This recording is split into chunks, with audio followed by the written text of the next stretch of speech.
नमस्कार. चला तर मग आज आपण आप्पे बनवणार आहोत. पहा किती छान टम फुगलेले आप्पे आहेत हे. पाहू शकता मऊ लुसलुशीत झालेले आहेत. चला आपण याची रेसिपी पाहूयात. यासाठी मी घेतलेला आहे 2 वाट्या रवा. जास्त जाडही नाही आणि जास्त बारीकही नाही, मीडियम रवा आहे हा. आता यासाठी घेतलेला आहे मी ताक. ज्या वाटीने रवा घेतलेला आहे त्या वाटीने मी ताक घेतलेला आहे. हे पहा 2 वाट्याला थोडंसं कमीच आहे, पाहू शकताय. आता यामध्ये आपण चवीप्रमाणे मीठ टाकून घेऊयात. आता हे व्यवस्थित मिक्स करून घेऊयात. आपण थोडं थोडं ताक आणि पाणी मिक्स करून घेऊयात. एवढ्या ताकामध्ये मिक्स होणार नाही, हे भिजणार नाही रवा.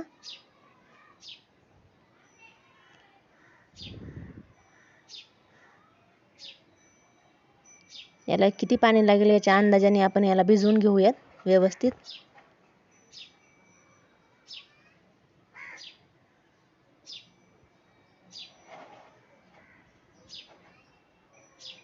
तर पाणी घालणार आहे मी यामध्ये थोडं थोडं.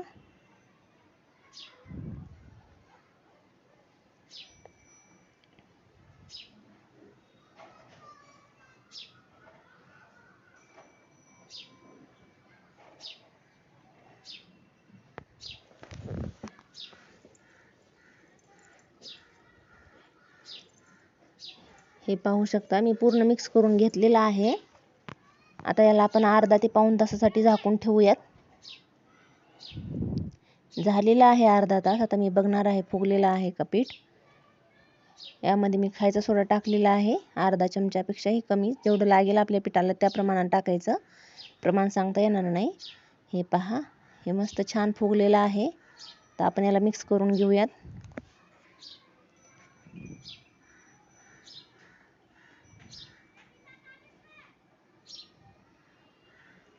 हे पहा मी पाणी टाकणार आहे.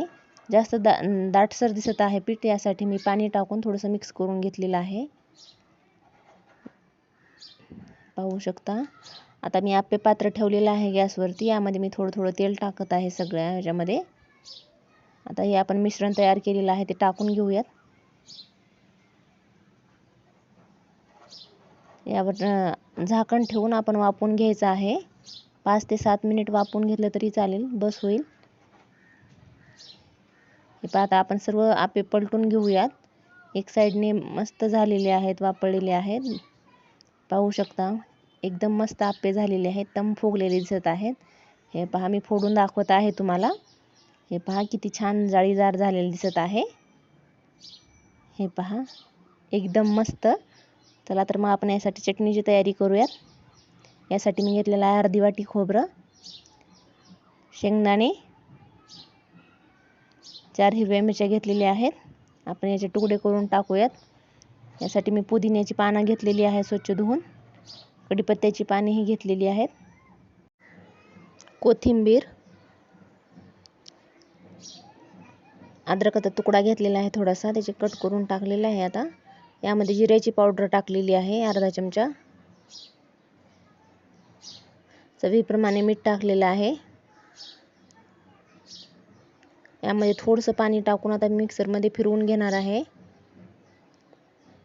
तयार झालेली आहे चटणी, पाहू शकता. जास्त घट्टही नाही आणि पातळही नाही. आप्पे व इडली सोबतही ही चटणी बनवून खाऊ शकता आपण. नक्की एकदा व्हिडिओ ट्राय करा, ही रेसिपी ट्राय करा, व्हिडिओ पहा. आणि हा व्हिडिओ पाहिल्याबद्दल आपलं धन्यवाद.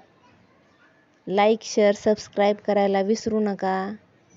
मी टेस्ट करून बघते आता. खूप छान झालेले आहेत आप्पे पण आणि चटणी पण. खूपच मस्त. व्हिडिओ पाहिल्याबद्दल धन्यवाद.